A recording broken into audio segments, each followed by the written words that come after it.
Cinema ಕಲಾವಿದರ nut bolt ಸರಿ ಮಾಡ್ತೇನೆ ಅನ್ನೋ ಡಿಕೆಶಿ ಹೇಳಿಕೆಗೆ ಟಾಂಗ್ ಕೊಟ್ಟಿದ್ದಾರೆ ಸಂಸದ ಮಾಜಿ ಸಿಎಂ ಜಗದೀಶ್ ಶೆಟ್ಟರ್. ಹೌದು, ನಟ್ಟು ಬೋಲ್ಟ್ ಸರಿ ಮಾಡ್ತೇನೆ ಅಂತ ಧಮಕಿ ಕೊಡೋದು ಸರಿಯಲ್ಲ. ನಾವು ಅದನ್ನ ಹೇಳೋ ಅವಶ್ಯಕತೆ ಇಲ್ಲ. ಹೋರಾಟಕ್ಕೆ ಬರಬೇಕೋ ಬೇಡವೋ ಅನ್ನೋದು ಅವರಿಗೆ ಬಿಟ್ಟ ವಿಚಾರ. ಪಾದಯಾತ್ರೆ ವೇಳೆ ಕಲಾವಿದರು ಬೆಂಬಲಿಸಿಲ್ಲ ಅನ್ನೋದನ್ನ ಒಪ್ಪೋಣ. ಅವರೇ ಹೋರಾಟ ನೇತೃತ್ವ ತೆಗೆದುಕೊಂಡಿದ್ರು. ಗೋಕಾಕ್ ವರದಿ ಜಾರಿ ಹೋರಾಟದ ಸಂದರ್ಭದಲ್ಲಿ ರಾಜ್ಕುಮಾರ್ ಸ್ವಯಂ ಪ್ರೇರಿತರಾಗಿ ಧುಮುಕಿದ್ರು. ನಾವು ಅದನ್ನು ಹೇಳೋ ಅವಶ್ಯಕತೆಯೇ ಇಲ್ಲ. ಕನ್ನಡ ಚಲನಚಿತ್ರ ರಂಗದ ಕಲಾವಿದರು ಇದರ ಬಗ್ಗೆ ವಿಚಾರ ಮಾಡಬೇಕು. ಅವರು ಹೋರಾಟಕ್ಕೆ ಬರದೇ ಇದ್ರೆ ಜನರೇ ತೀರ್ಮಾನಿಸ್ತಾರೆ. ಕನ್ನಡ ಚಲನಚಿತ್ರ ಕಲಾವಿದರ ಬಗ್ಗೆ ಕನ್ನಡಿಗರೇ ತೀರ್ಮಾನ ಕೈಗೊಳ್ತಾರೆ. ಹೋರಾಟಕ್ಕೆ ಬನ್ನಿ ಅಂತ ಬೆದರಿಕೆ ಹಾಕೋದು ಸರಿಯಲ್ಲ. ಅಲ್ಲಿಗೆ ತಂಗಡಿಗೆ ಹೇಳಣ್ಣ ಅಲ್ಲಿ ಡೈವರ್ಟ್ ಮಾಡಿದ ಏನ್ ತಪ್ಪಿದು ಅಂತ ಹೇಳಿ ಅಂದ್ರೆ ಈ ರೀತಿಯ ದಲಿತರ ಮೀಸಲಾದ ಹಣವನ್ನ ನೀವು ಬೇರೆ ಕಡೆ ಡೈವರ್ಟ್ ಮಾಡಿದಾಗ ಅದನ್ನ ನೀವು ಡಿಪೆಂಡ್ ಮಾಡ್ತೀರಿ ಅಂತಂದ್ರೆ ಇದು ಯಾವ ನೀತಿ ಅಂತ ನಾ ಕೇಳ್ತೀನಿ. ದಲಿತರ ಬಗ್ಗೆ ಇರುವಂತ ಕಳಕಳಿ ಎಷ್ಟು ಅಂತ ನಾ ಕೇಳ್ತೀನಿ ಇವತ್ತು ಕಾಂಗ್ರೆಸ್ನವ್ರಿಗೆ. ಹೀಗಾಗಿ ಇವತ್ತೇನು ಬಹಳ ನಿರೀಕ್ಷೆಯನ್ನು ಇಟ್ಕೊಳ್ಳುವಂತ ಪರಿಸ್ಥಿತಿ ಇಲ್ಲ ಸಿದ್ದರಾಮಯ್ಯ ಬಜೆಟ್ನಿಂದ. ಈಗ ನಮ್ಮ ಇತ್ತೀಚೆಗೆ ನಮ್ಮ ಬಿಜೆಪಿ ಡೆಲಿಗೇಷನ್ ಹೋಗಿ ಕೇಳಿದ್ದಾರೆ, ಒಂದು 10-15 ಸಾವಿರ ಕೋಟಿ ಕೊಡ್ರಿ ಬೆಂಗಳೂರು ಅಂತ. ಎಂದ್ರೆ ಕೊಡ್ತಾರ ಅವರು? ಎಂದ್ರೆ ಸಾಧ್ಯನೇ ಇಲ್ಲ, ಕೊಡಕ್ ಸಾಧ್ಯ ಇಲ್ಲ. ಯಡಿಯೂರಪ್ಪನವರು ಮುಖ್ಯಮಂತ್ರಿ ಇದ್ದಾಗ ಏನು ಮ್ಯಾಕ್ಸಿಮಮ್ ಹಣ ಕೊಟ್ಟರು ಅದೇ ಫೈನಲ್ ಬೆಂಗಳೂರಿಗೆ.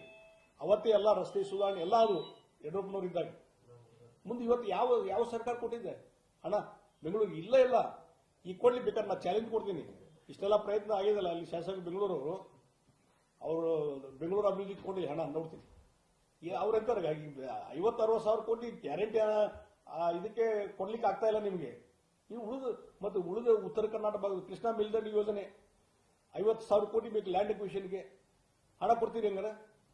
ಹಿಂದೆಲ್ಲ ಹೇಳಿದ್ರು ಇವರು ಸಿದ್ದರಾಮಯ್ಯನವರು ಪಾದಯಾತ್ರೆ ಮಾಡಿ ಪ್ರತಿ ವರ್ಷ 10 ಸಾವಿರ ಕೋಟಿ ಕೃಷ್ಣಾ ಮೇಲ್ದಂಡೆ ಯೋಜನೆ ಕೊಡ್ತೀನಿ, ಇಡೀ 5 ವರ್ಷದಲ್ಲಿ 50 ಸಾವಿರ ಕೋಟಿ ಕೊಡ್ತೀನಿ.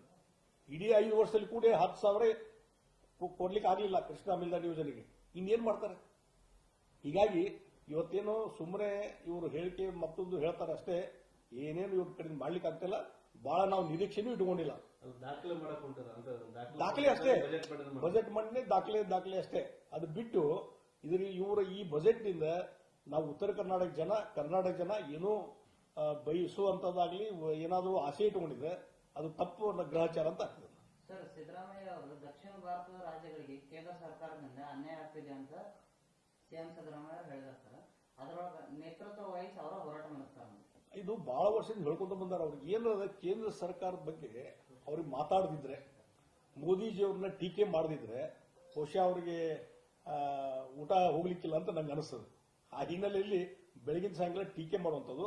ನಿಮ್ಗೆ ಏನಾದರೂ ಅನ್ಯಾಯ ಆಗಿದ್ರೆ ಪಾರ್ಲಿಮೆಂಟ್ ಇದೆ, ಮಲ್ಲಿಕಾರ್ಜುನ್ ಖರ್ಗೆ ಅವರು ಲೀಡರ್ ಆಫ್ ಅಪೋಸಿಷನ್ ಇದ್ದಾರೆ ರಾಜ್ಯಸಭೆಯಲ್ಲಿ, ಇಲ್ಲಿ ರಾಹುಲ್ ಗಾಂಧಿ ಇದ್ದಾರೆ. ನಾನು ಈ 2-3 ಅಧಿವೇಶನ ಪಾರ್ಟಿಸಿಪೇಟ್ ಮಾಡಿದ್ದೀನಿ. ರಾಹುಲ್ ಗಾಂಧಿ ಇಲ್ಲಿವರೆಗೆ ಪಾರ್ಲಿಮೆಂಟ್ ಈ ವಿಷಯದಾಗ ಮಾತಾಡಿದ್ರೆ ನಾ ಚಾಲೆಂಜ್ ಕೊಡ್ತೀನಿ. ಯಾಕೆ ಮಾತಾಡಲಿಲ್ಲ ಅಂದ್ರೆ ಮಾತಾಡ್ಲಿಕ್ಕೆ ಏನೂ ಇಲ್ಲ ಇಶ್ಯೂ. ಖರ್ಗೆ ಅವರು ಯಾಕೆ ಮಾತಾಡಿಲ್ಲ ರಾಜ್ಯಸಭೆಯಲ್ಲಿ?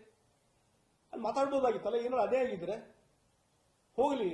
ಇದು ನೋಡಿ, ಇದು ಈ ರೀತಿ ಹಂಚಿಕೆ ಇರ್ತದಲ್ಲ, ಹಣ ಹಂಚಿಕೆ, ಇದು ಎಲ್ಲಿ ಡಿಸೈಡ್ ಆಗ್ತದೆ? ನೀತಿ ಆಯೋಗ ಅಂತಿದೆ, ಮೊದಲು ಪ್ಲಾನಿಂಗ್ ಕಮಿಷನ್ ಅಂತ ಇತ್ತು, ಈಗ ನೀತಿ ಆಯೋಗ ಅಂತ ಮಾಡಿದ್ದಾರೆ ಮೋದಿಯವರು ಬಂದ್ಮೇಲೆ. ಆ ನೀತಿ ಆಯೋಗದಲ್ಲಿ ಎಲ್ಲಾ ರಾಜ್ಯದ ರಿಪ್ರೆಸೆಂಟೇಟಿವ್ ಇರ್ತಾರೆ, ಮುಖ್ಯಮಂತ್ರಿಗಳಾಗಲಿ ಅಥವಾ ಫೈನಾನ್ಸ್ ಮಿನಿಸ್ಟರ್ ಅಲ್ಲಿ ಬಂದಿರ್ತಾರೆ. ಅಲ್ಲಿ ಹೇಳ್ಬೇಕಲ್ಲ ಸರ್. ಇದು ಪರ್ಟಿಕ್ಯುಲರ್ ಏನಂದ್ರೆ ಈ ಡಿಲಿಮಿಟೇಷನ್ ಮಾಡ್ತಾ ಇರಲ್ಲ ಮುಂದೆ, ಅದರಲ್ಲಿ ಏನಂದ್ರೆ ದಕ್ಷಿಣ ಭಾರತ ರಾಜ್ಯಗಳಿಗೆ ಅನ್ಯಾಯ ಮಾಡ್ಲಿಕ್ಕೆ ಹೊರಟಿದೆ ಅನ್ನೋದು ಆರೋಪ. ಅದಕ್ಕೆ ಒಂದು ನೇತೃತ್ವ ವಹಿಸಲಿಕ್ಕೆ ಅವ್ರು ಮುಂದಾಗಿದ್ದಾರೆ. ನೋಡ್ರಿ, ಒಂದು ನಾನು ಹೇಳ್ತೀನಿ, ಹಿಂದೂ ಸಹಿತ ಡಿಲಿಮಿಟೇಷನ್ ಆಯಿತು. ಆ ಡಿಲಿಮಿಟೇಷನ್ ಕಮಿಟಿಲಿ as a leader of opposition ನಾನು ಇದ್ದೆ. ಅವಾಗೂ ಸೀಟು ಜನಸಂಖ್ಯೆ ಆಧಾರ ಮೇಲೆ ಹೆಚ್ಚಳ ಹಾಕೋತ ಹೋದ್ರು. ಮತ್ತು ಕರ್ನಾಟಕದಲ್ಲಿ ಸಹಿತ ಇವತ್ತು ಹೆಚ್ಚಳ ಆಗಿದೆ, 27-28 ಆಯಿತು. ಈಗ ಬೇರೆ ರಾಜ್ಯದಲ್ಲಿ ಹೆಚ್ಚಳ ಈಗ 700 ಮೇಲೆ ಆಗ್ತಾವೆ. ಅದರ ಆಧಾರ ಮೇಲೆ ಕರ್ನಾಟಕದಲ್ಲಿ ಸೀಟ್ ಹೆಚ್ಚಳ ಆಗ್ತಾವೆ.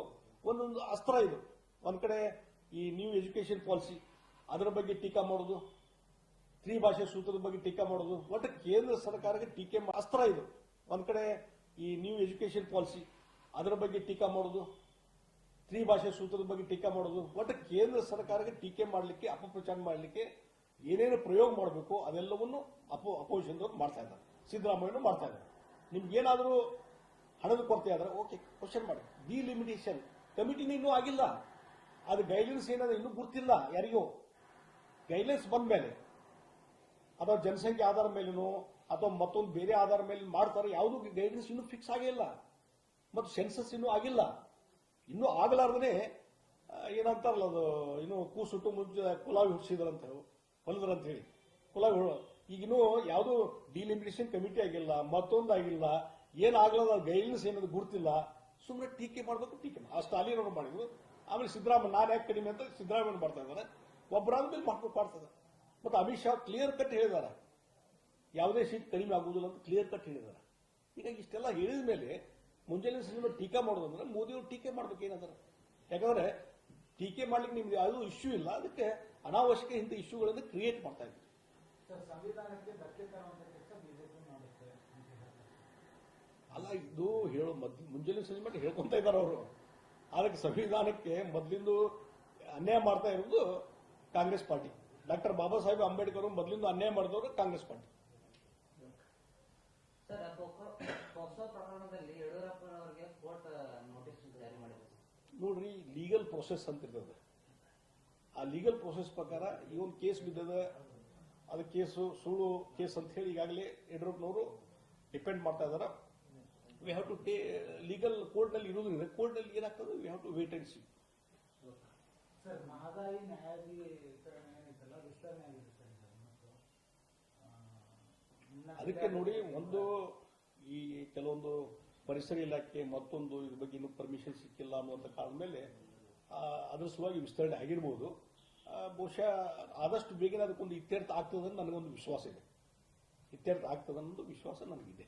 ಈಗ ರಾಜ್ಯದ ಏನು ಸಂಸದರಲ್ಲಿ ಸಚಿವರಲ್ಲಿ ಬಿಜೆಪಿ ಗಂಭೀರ ಪ್ರಯತ್ನ ಮಾಡ್ತಾ ಇದ್ದಾರೆ. ಈಗ ನೋಡಿ, ಈ ಭಾಗ ನಾನು ಲೋಕಸಭಾ ಸದಸ್ಯನಾದ ಮೇಲೆ ಅದಕ್ಕೆ ಇಂಟರ್ನಲ್ಲಿ ಏನೇನು ಎಲ್ಲೆಲ್ಲಿ ಯಾರ ಮೇಲೆ ಒತ್ತಡ ತರಬೇಕು ಅದೆಲ್ಲ ಪ್ರಯತ್ನ ನಾನು ಮಾಡ್ತಾ ಇದ್ದೇನೆ.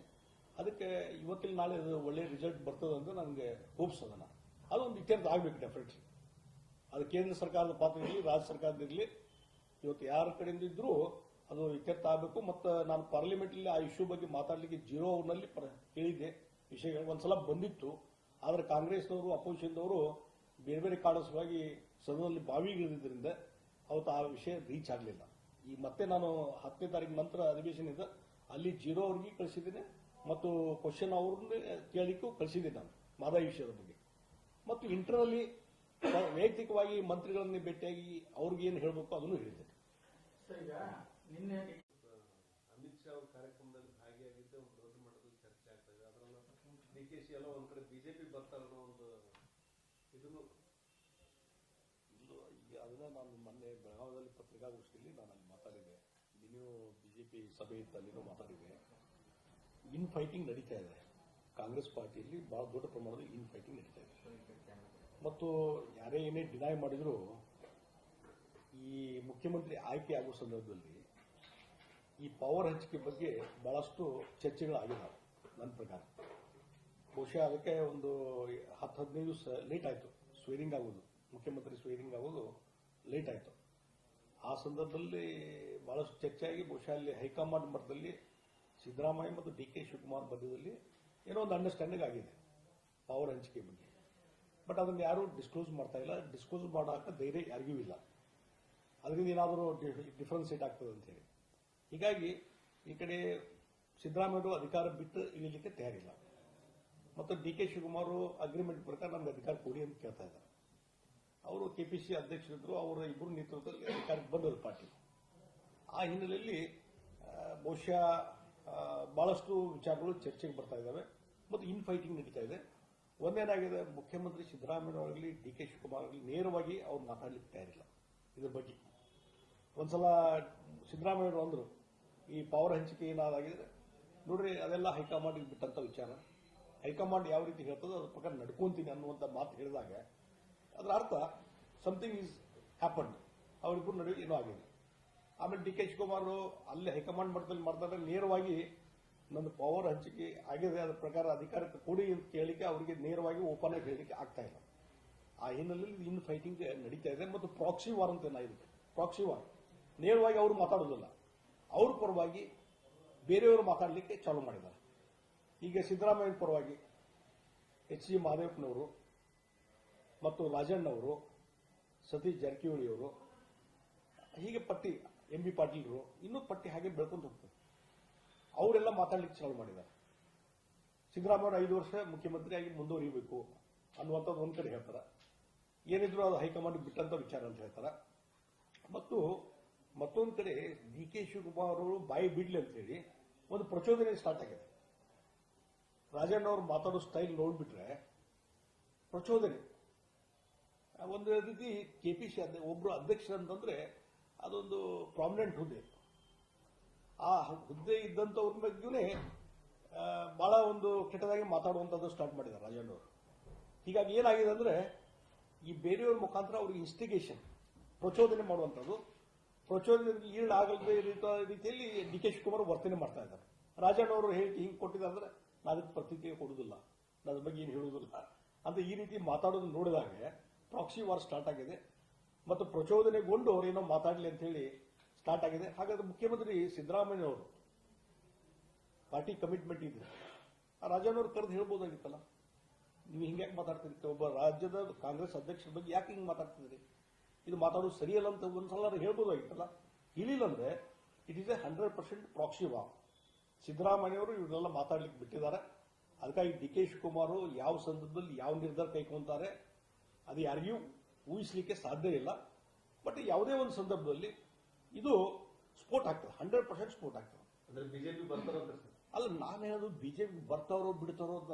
ನಮ್ಮಲ್ಲಿ ಒಂದು ಸಲ ಕೇಳಿದೆ, ಇಲ್ಲಿ ಕರ್ನಾಟಕದಲ್ಲಿ ಯಾರು ಏಕನಾಥ್ ಶಿಂದೆ ಆಗ್ತಾರೆ ಕಾಂಗ್ರೆಸ್ನಲ್ಲಿ, ಯಾರು ಅಜಿತ್ ಪವಾರ್ ಆಗ್ತಾರೆ, ಅದು ಡಿ ಕೆ ಶಿವಕುಮಾರ್ ಹೇಳಬೇಕು ಅಂತ ನಾನು ಹೇಳಿದ ಕ್ವಶನ್. ಇದು ಅವ್ರು ಉತ್ತರ ಕೊಡಬೇಕು, ಅವ್ರು ಉತ್ತರ ಕೊಡಬೇಕು. ಹೀಗಾಗಿ ನಂದು ಒಂದು ಅನುಭವ, ರಾಜಕೀಯ ಅನುಭವದ ಮೇಲೆ ಹೇಳೋದಾದ್ರೆ ಇಷ್ಟೆಲ್ಲ ಆದ್ಮೇಲೂ ಒಂದು ಯಾವುದೋ ಒಬ್ರು ಸ್ವಾಭಿಮಾನ ಧಕ್ಕೆ ಆದಾಗ ಮತ್ತೊಂದಾದಾಗ ಕೆಲವೊಂದು ನಿರ್ಧಾರಗಳನ್ನು ಕೈಗೊಳ್ಳಬೇಕಾಗ್ತದೆ. ಆ ಹಿನ್ನೆಲೆಯಲ್ಲಿ ಆ ನಿರ್ಧಾರ ಕೈಗೊಳ್ಳೋದು ಬಿಡುವುದು ಡಿ ಕೆ ಶಿವಕುಮಾರ್ ಬಿಟ್ಟಂತ ವಿಚಾರ. ಅದು ಯಾವಾಗ ಏನು ಅನ್ನುವುದು ಇನ್ನ ಡಿ ಕೆ ಶಿವಕುಮಾರ್ ಹೇಳಬೇಕು. ಸರ್, ಈಗ ಪರಮೇಶ್ವರ್